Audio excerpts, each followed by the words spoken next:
Boa noite, ou bom dia, ou boa tarde, para quem estiver assistindo em um horário diferente.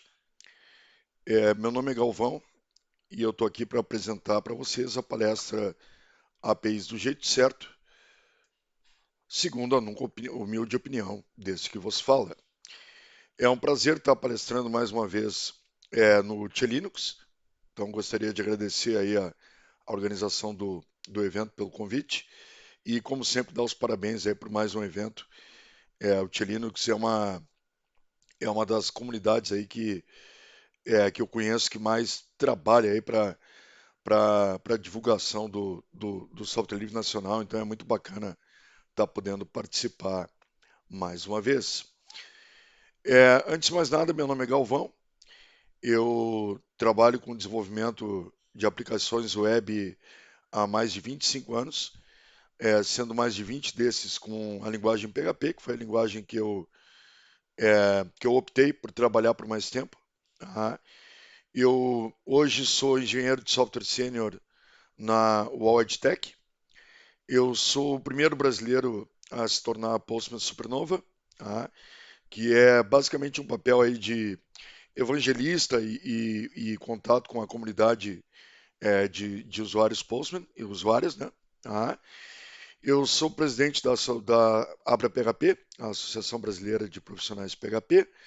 Sou diretor da Confloss, que é um evento novo de software livre que estreou em plena pandemia aí em 2020, e da PHP Conference Brasil, que é considerado o principal evento de PHP da América Latina. Eu sou evangelista e contribuidor para a linguagem PHP, sou evangelista Laminas Project também, é, sou embaixador Fedora para a América Latina e sou professor convidado de pós-graduação em 3 instituições no Paraná e em Santa Catarina. É, Além disso, sou palestrante, evidentemente, e sou professor de cursos aí, tanto presenciais quanto é, à distância com ou sem pandemia, né? Tá? Aqui você tem meu site, onde você pode encontrar aí todos os meus contatos, tá? Incluindo o meu Speaker Deck, onde vocês vão encontrar os slides das minhas palestras, incluindo essa que eu estou apresentando para vocês hoje. Qual é o nosso objetivo aqui? Perdão. Qual é o nosso objetivo hoje? É apresentar um apanhado geral sobre APIs, tá?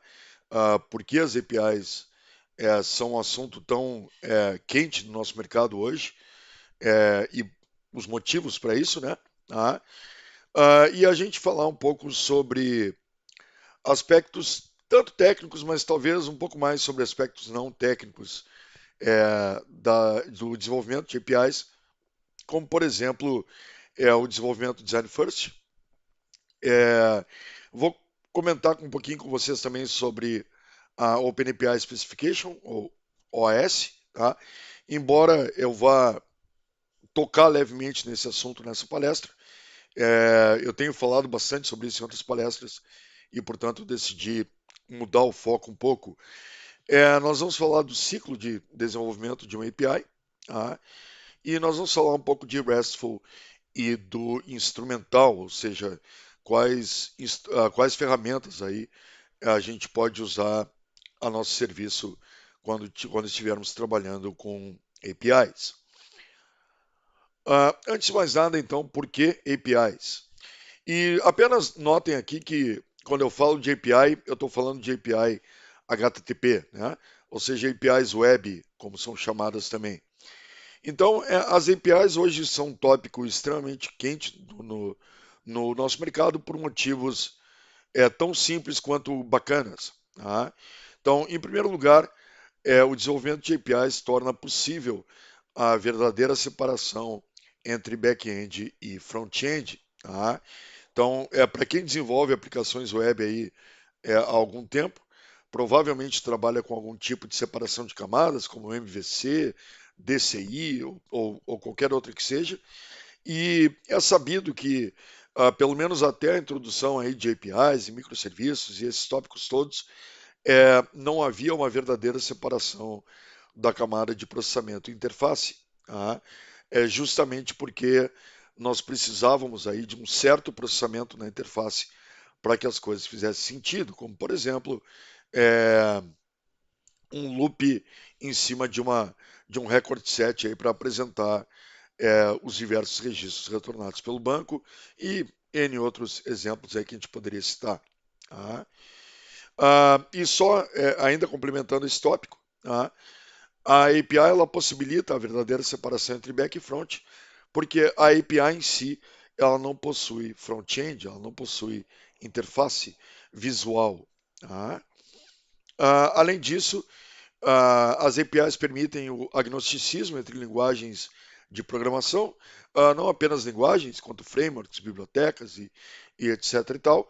É, de novo, por um motivo muito simples. APIs são simplesmente formadas de endpoints HTTP, e, portanto, APIs podem estar distribuídas, inclusive, embora seja um conceito um pouco estranho, ou seja, o agnosticismo aqui ele é um pouco mais teórico do que prático, mas, enfim, é possível aí, inclusive, separar partes diferentes de uma API, ou até mesmo endpoints diferentes de uma API, em diferentes stacks e até mesmo em diferentes servidores e buckets e instâncias e etc e tal. Tá? Além disso, nós temos não apenas uma otimização de performance do back-end, mas um foco maior no back-end, digamos assim. Tá? Então, de novo, não há preocupação mais em gerar interfaces amigáveis para o usuário, porque o conceito de API é que elas não são acessadas pelo usuário doméstico, digamos assim, para começo de conversa, ou melhor ainda, o usuário final. Doméstico fica um pouco estranho, mas justamente por isso o output produzido pelo back-end é não apenas mais simples, ele é uma simples linguagem de representação de dados, como por exemplo XML ou atualmente a mais popular aí seja JSON, tá? E portanto nós temos a tendência de que o back-end produza um output mais enxuto e portanto nós temos uma performance natural, um ganho de performance natural nesse sentido. Tá? Ah, bom, como eu estava comentando antes, até pela separação do back-end e do front-end, é possível nós termos um único back-end com múltiplos fronts. Então, com isso, nós podemos centralizar o processamento e a produção de dados, ou até mesmo fazer múltiplos backs e múltiplos fronts, ou seja, ter o back-end espalhado, seja numa arquitetura de microserviços, por exemplo, ou até mesmo em módulos ou qualquer coisa do gênero. Tá? Então, isso nos permite basicamente duas coisas, essa questão toda da gente poder dimensionar o back e o front de N maneiras aí possíveis. Tá?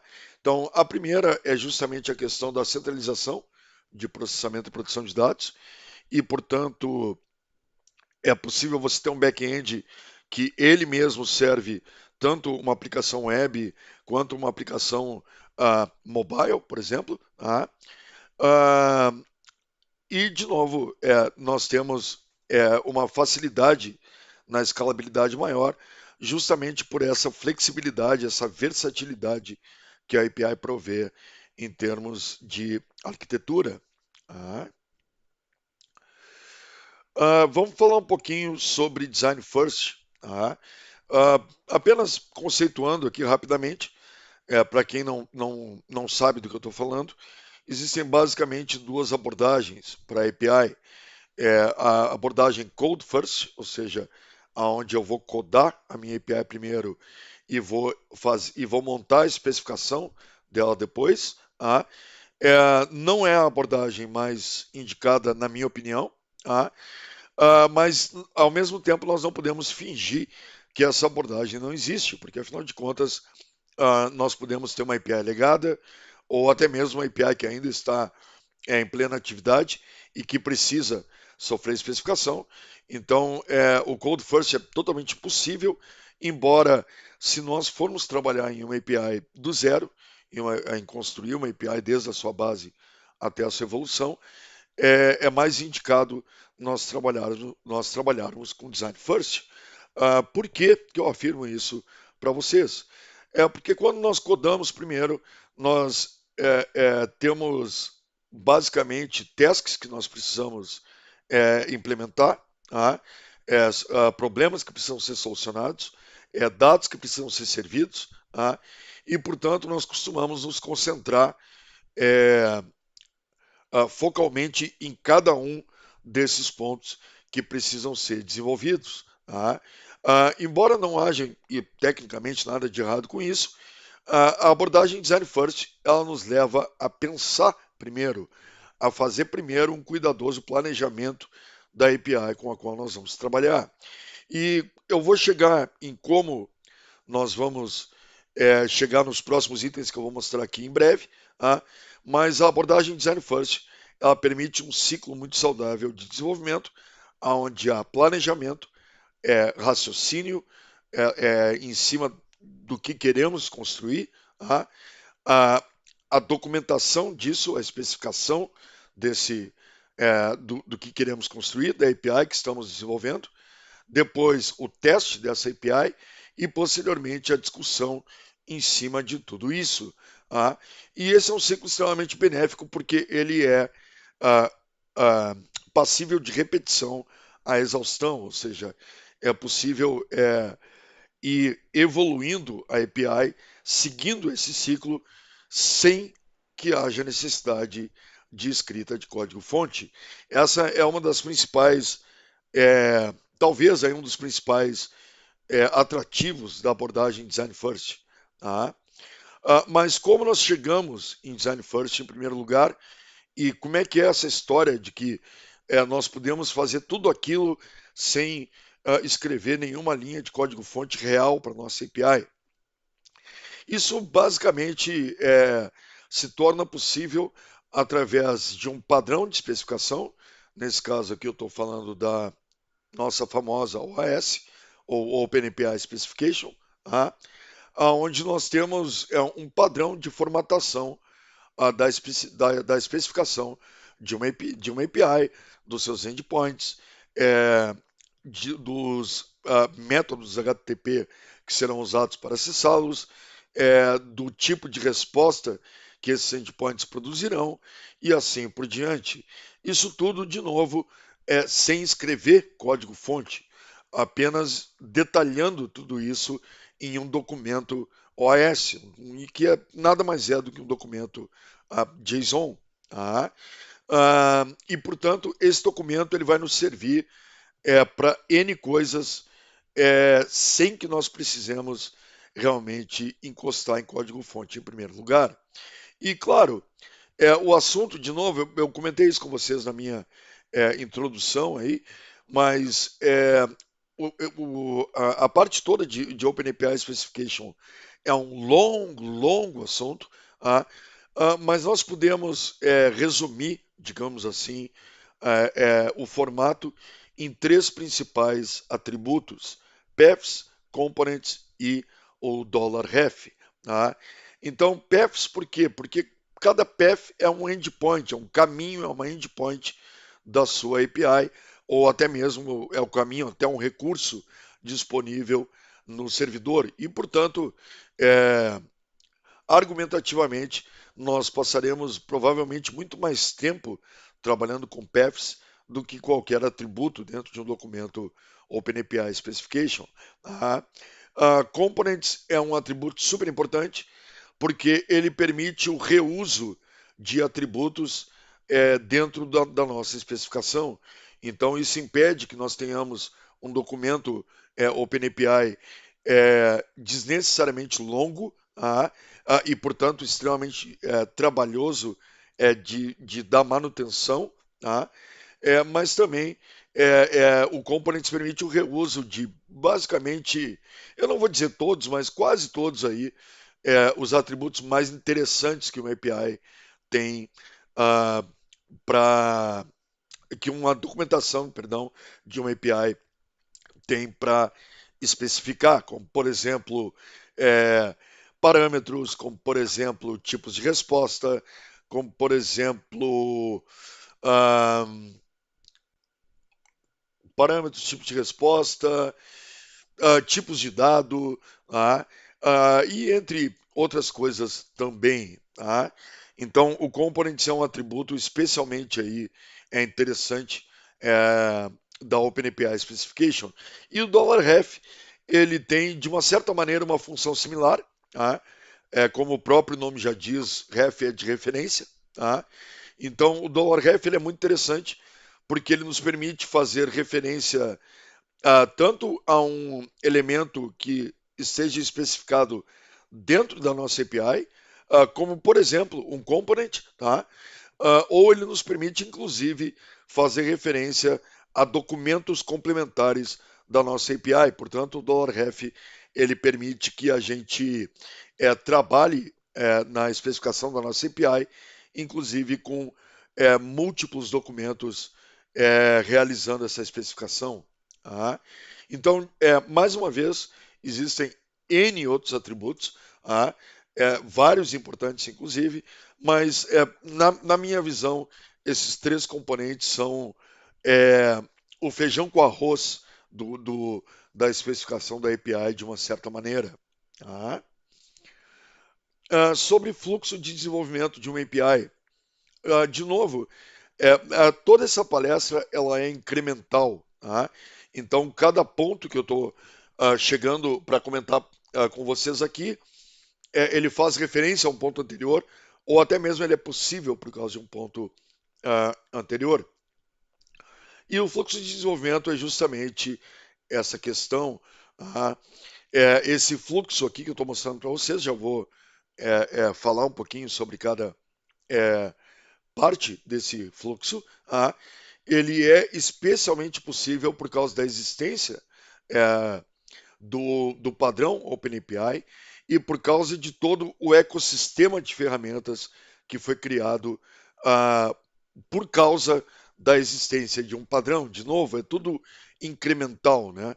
A existência do padrão tornou possível todo um ecossistema de ferramentas em volta dele e o padrão e esse ecossistema tornam possíveis o fluxo de desenvolvimento que eu apresento para vocês nesse momento.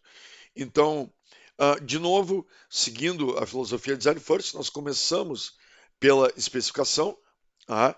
E essa especificação, esse documento ou documentos OpenAPI, eles vão gerar então uma especificação OpenAPI em si, ou seja, novamente um arquivo .json ou mais de um arquivo .json. A partir desse momento, nós podemos mocar essa API, como a gente chama, que é basicamente produzir uma versão falsa dessa API. Ou seja, ela não existe de fato, ela nunca foi codada, tá?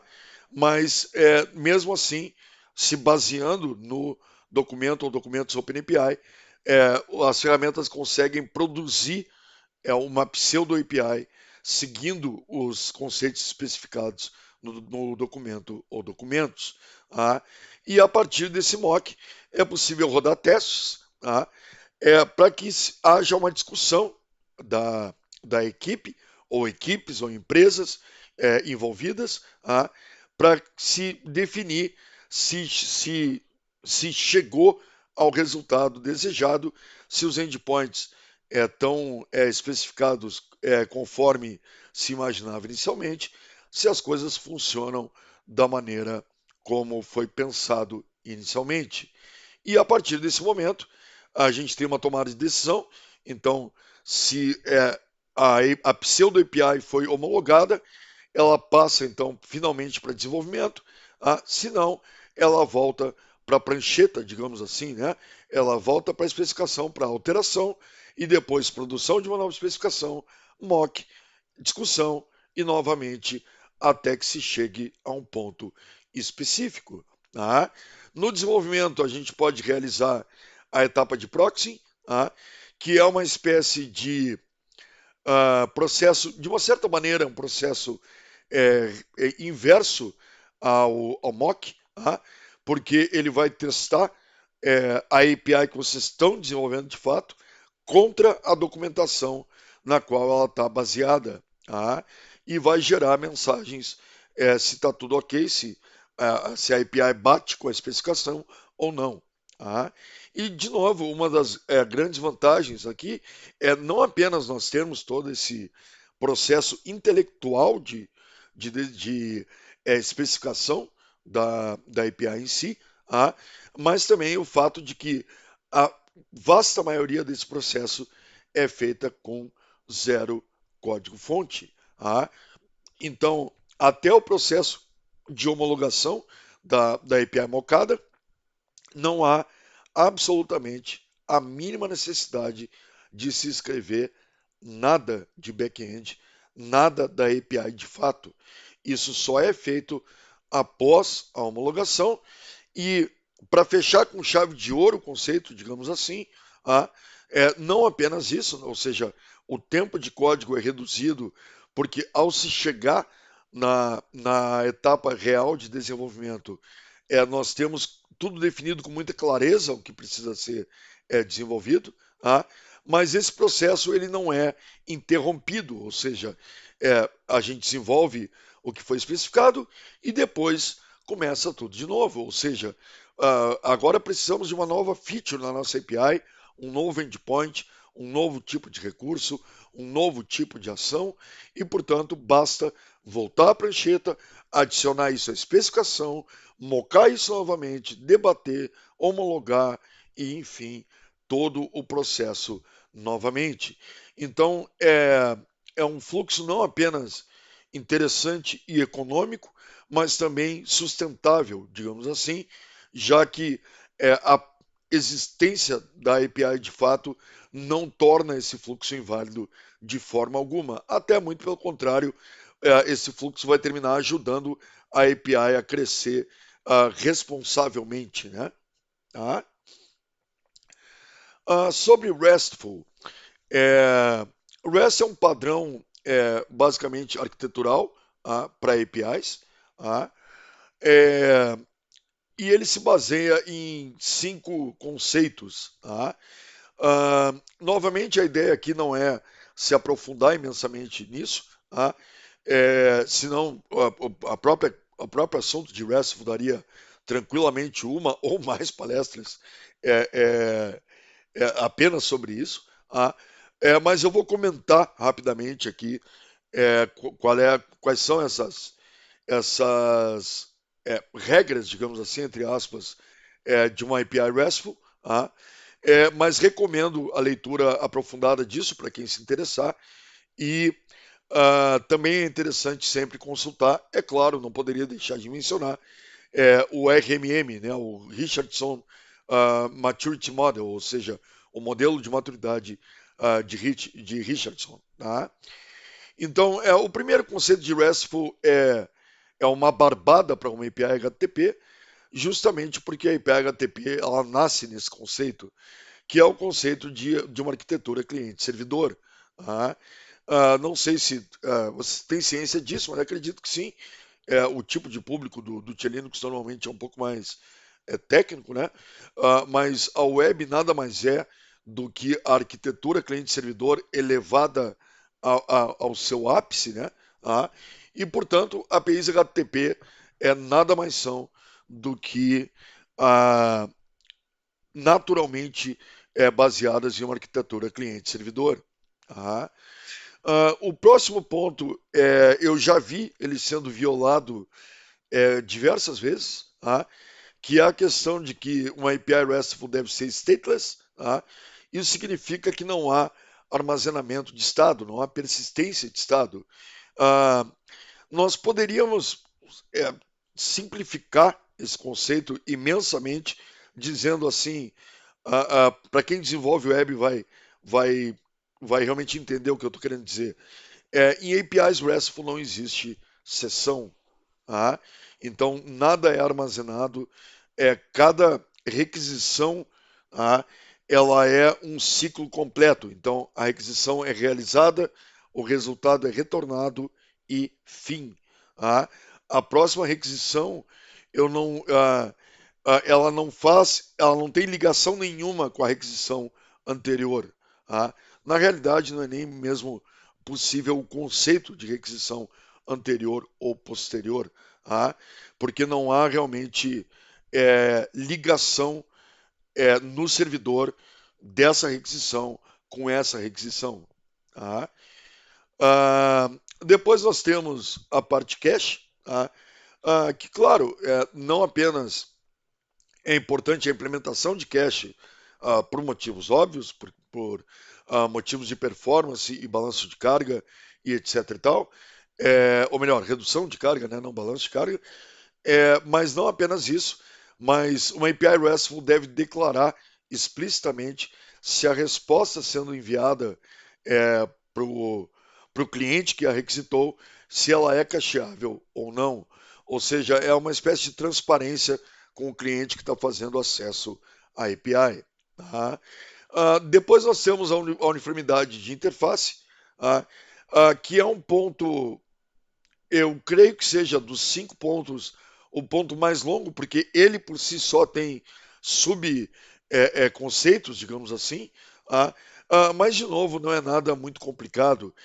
De uma certa forma, pelo menos pela minha experiência de desenvolvimento web, eu considero essas guidelines do RESTful mais como a formalização de do que é considerado uma boa prática, tá? Do que propriamente um desafio no desenvolvimento. Tá?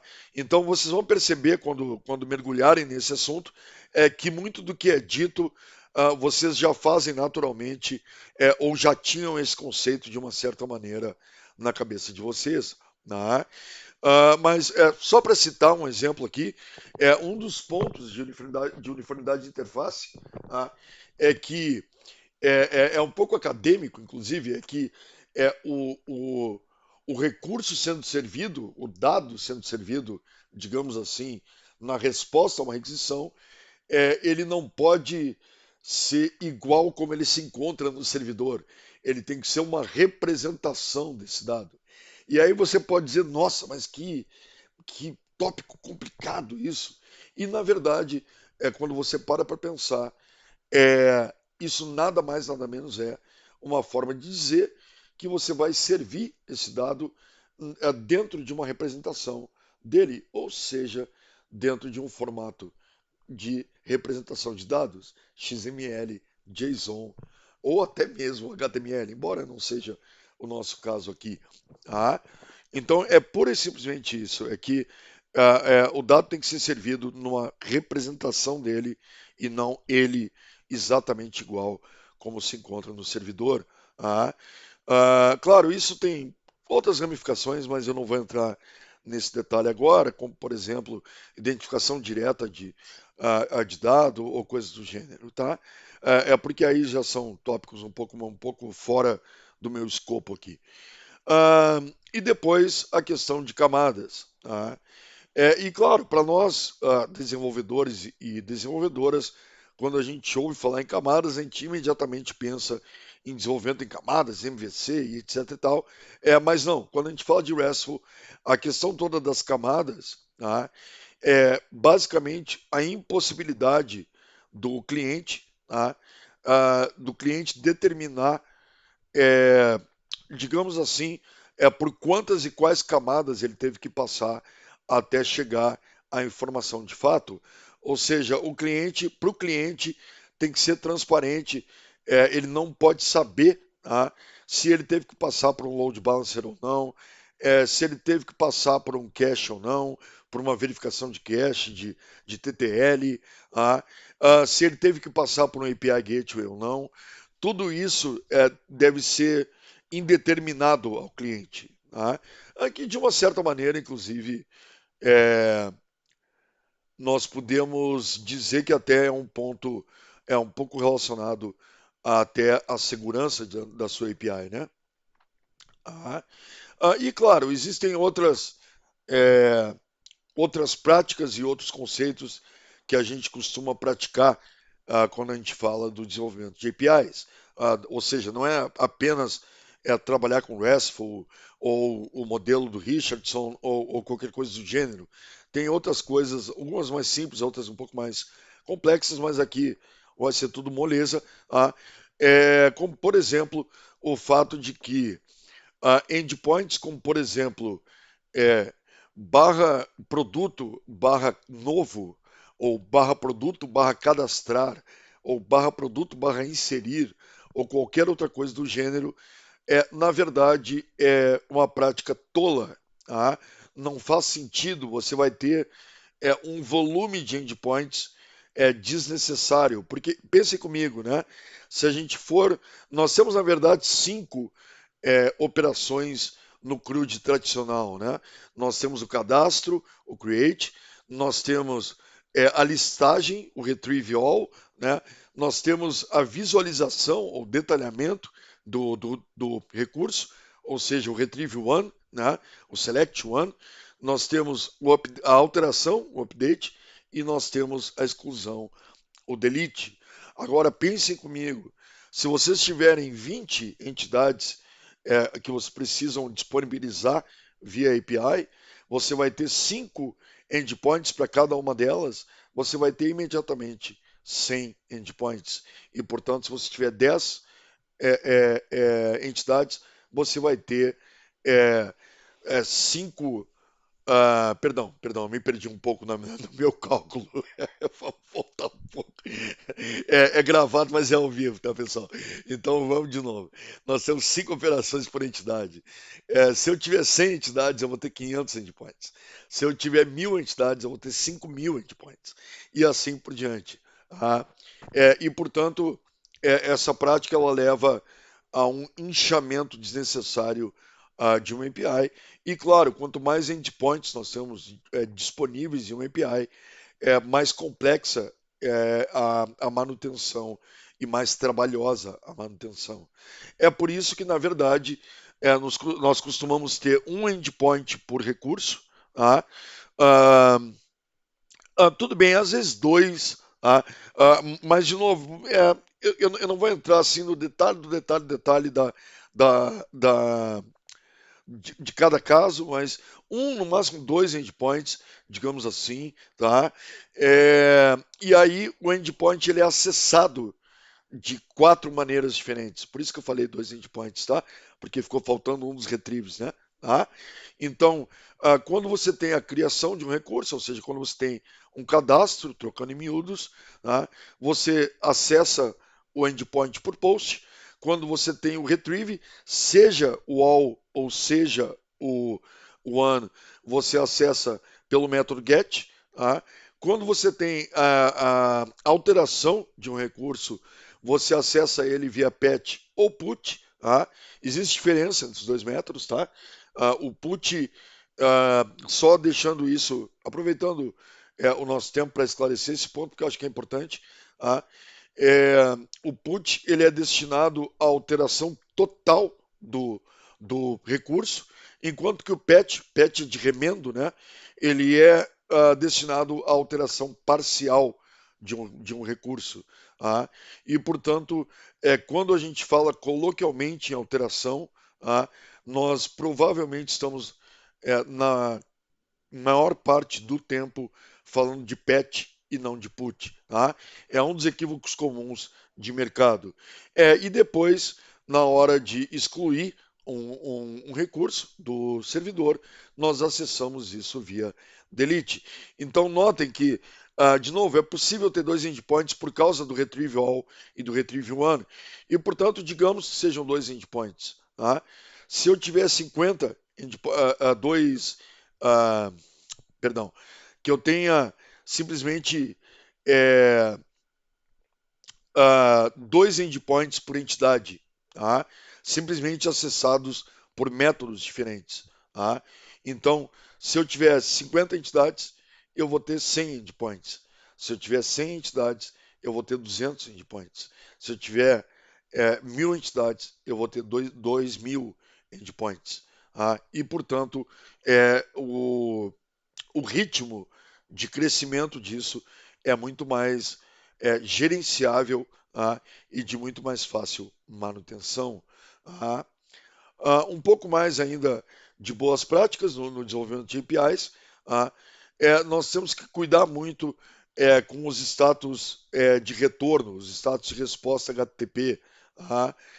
Nós temos uma tendência de super simplificar isso, e de usar os status errados. E, portanto, por mais que talvez eu esteja aqui chovendo no molhado para alguns e para algumas de vocês, é importante a gente mencionar isso. Então, nós precisamos usar mais status 201, 204, 401, 403, etc, etc, etc. Para quem não sabe, o 201 é o status de recurso criado, e, portanto, ele é o status correto a ser utilizado para cadastros. O 204, por exemplo, ele é o status de sucesso, porém sem corpo de resposta, ou seja, não há conteúdo a ser retornado. É simplesmente para dizer, ok, funcionou. E, portanto, o 204 ele é ideal para atualização e para exclusão, por exemplo. Ou seja, o que eu quero dizer com isso? O status 200, pessoal, que a gente se vicia tanto em usar, perdão, o status 200 ele é usado para quando há dados a serem retornados junto com o fato de que a requisição funcionou. E, portanto, o 200, sim, é usado para o Retrieve One, para o Retrieve All, mas jamais para Post, Patch, Put e Delete. Por quê? Porque não faz sentido. O 204 já diz para o update e para o delete. Funcionou. Ok. Eu não preciso de uma mensagem dizendo o registro foi excluído com sucesso, ou alguma bobagem dessas, porque, de novo, APIs não são destinadas a usuários finais, elas são destinadas a sistemas. E como vocês bem devem saber, o computador adora número e nós programadores adoramos número porque eles são muito mais fáceis, inclusive, de aplicar condicionais em cima e etc, etc, etc. Mesma coisa o HTTP 400, o BAT request. Sim, ele é utilizado em um certo volume, digamos assim, porque a sua requisição ela pode falhar de N formas diferentes, e, portanto, é comum nós termos um certo volume de status 400 retornado, possivelmente retornados pela nossa API, mas, de novo, não se prendam ao 400. O 400 basicamente o sentido dele é que havia algo de errado na requisição, e não no servidor em si, não na API em si. Para isso nós temos todos esses outros erros da família 400 aqui, entre outros, né? Tá? Mas nós temos 405 para método inválido, nós temos, aqui eu vou chutar porque eu não me recordo agora de cabeça, mas nós temos o 429, se eu não me engano, que é o status de excesso de requisições. Então, nós temos um leque muito grande de códigos de status para usar e que, contanto que a gente use, nós justamente não somos, não se torna mais necessário trafegar informação junto. Ocorreu um problema ou qualquer coisa do gênero.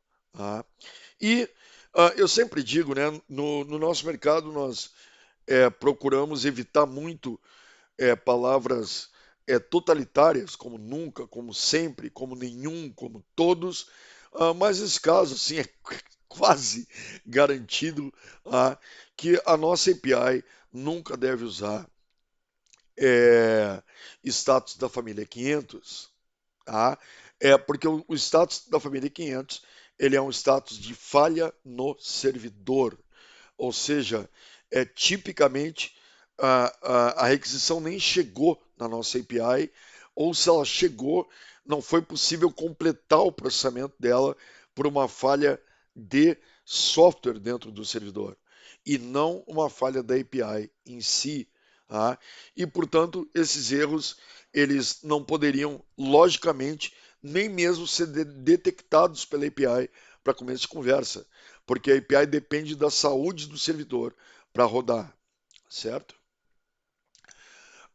Vamos finalmente passar para a parte de ferramentas. Tá?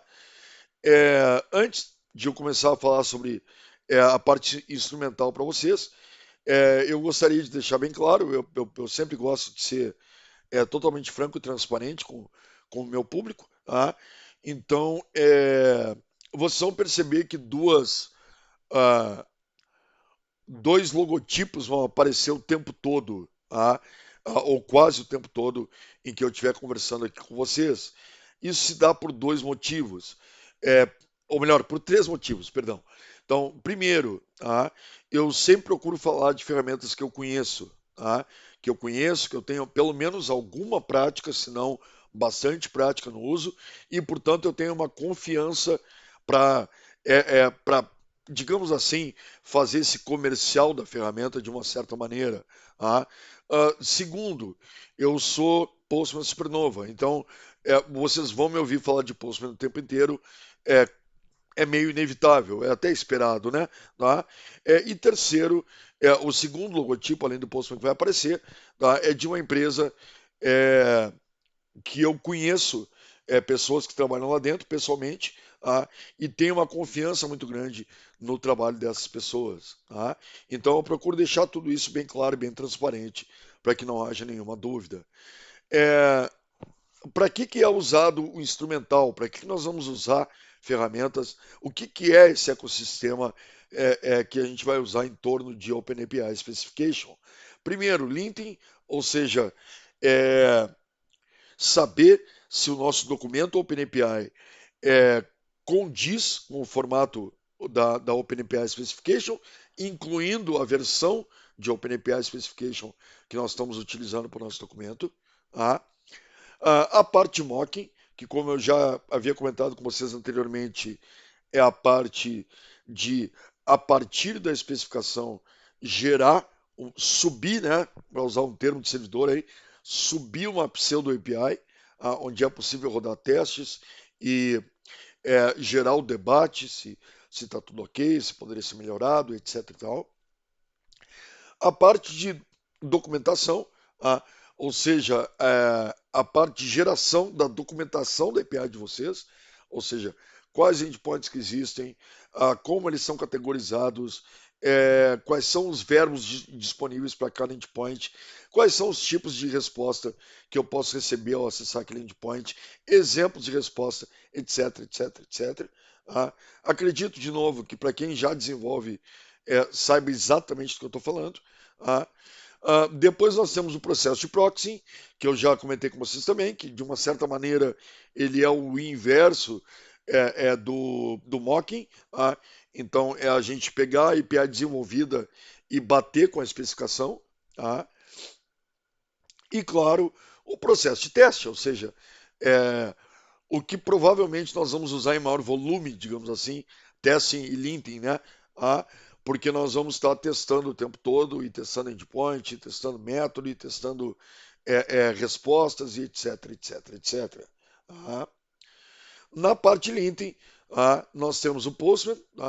Então, o Postman, quando você cria a especificação da sua API, cada vez que você salva a especificação, ela é automaticamente lintada, e, portanto, ele automaticamente já exibe se existe erros, warnings, etc. e tal.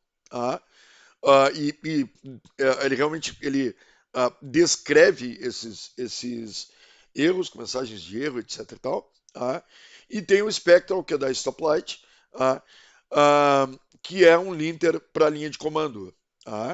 Então, você simplesmente alimenta para ele o documento, OpenAPI, e ele vai lintar aquele documento e qualquer outro documento referenciado por aquele documento automaticamente e vai produzir um relatório em cima disso. Então, basicamente, a diferença entre as duas é a interface. O Postman tem uma interface gráfica, o Spectral tem uma interface texto. Para o mocking, nós temos o Postman de novo. Então, o Postman permite a criação de um servidor de mocking. Ah, e uma coisa que é bem interessante, na realidade, é que o Postman ele permite a criação de múltiplos servidores de mocking. Tá? Então, é algo que diferencia ele é, de de outras ferramentas que o mercado provê. Tá? E aí nós temos o Prism, que é da Stoplight também. Tá? O Prism ele é ele é um software para terminal, novamente, tá? Um software texto, um software CLI, né? Que ele trabalha com não apenas me permitam lembrar aqui, eu às vezes confundo um pouquinho, mas o Prism ele trabalha não apenas com mocking, mas vocês vão ver ele sendo repetido de novo em seguida. Tá? A parte de documentação, de novo, nós temos o Postman. Tá? O Postman é interessante porque ele permite uma documentação além da documentação autogerada pela OpenAPI. Tá? E, de novo, isso é uma coisa que me chamou a atenção na ferramenta. Tá? Depois nós temos o Redoc CLI, tá? Que, como o próprio nome já diz, é uma aplicação CLI que gera a documentação automaticamente em cima do documento OpenAPI. Tá? E depois nós temos, novamente, da Stoplight, o Elements, que ele faz a mesma coisa. Mais uma vez, o Postman tem uma interface gráfica, o Redoc CLI e o Elements têm uma interface, são aplicações CLI, são aplicações para terminal. No Proxy, vejam, tá aí o Prism de novo. Tá? Então, uma vez mais, o Postman faz esse trabalho. Tá? E o Prism faz o trabalho de proxying também. Então, o Prism ele faz tanto mocking quanto proxying, e o Postman faz tudo o que a gente conversou até agora. E, na verdade, essa é a razão de ser dele, digamos assim, mas eu já vou comentar sobre isso com vocês. E depois nós temos a parte de testes, onde nós temos, claro, nós temos a CURL, evidentemente, a wget, que eu acredito que em um evento de Linux aqui eu esteja pregando pro coral, né? Mas, de novo, é possível fazer testes com o Postman. O Postman tem toda uma parte de testes para isso. Depois nós temos o HTTPy, que é uma ferramenta CLI para testes. E depois nós temos o HTTP Prompt, que ele é basicamente uma ferramenta feita em cima do HTTPy para testar APIs de uma forma diferente. Tá? Para quem nunca viu, eu até recomendo, eu acho muito interessante. Ele age como um prompt para a sua API. Então, para você mudar de um endpoint para outro, por exemplo, você faz, se eu não me engano, CD. Né? Então, CD barra users, você está no endpoint de users, CD barra products, você está em products e assim por diante. Uma vez mais, o HTTPy e o HTTP Prompt são aplicações CLI, são aplicações de terminal, e o Postman é uma aplicação de interface gráfica. E aí vem aquele negócio, a boa e velha conversa que a gente nunca para de escutar no nosso mercado. Qual é a melhor ferramenta?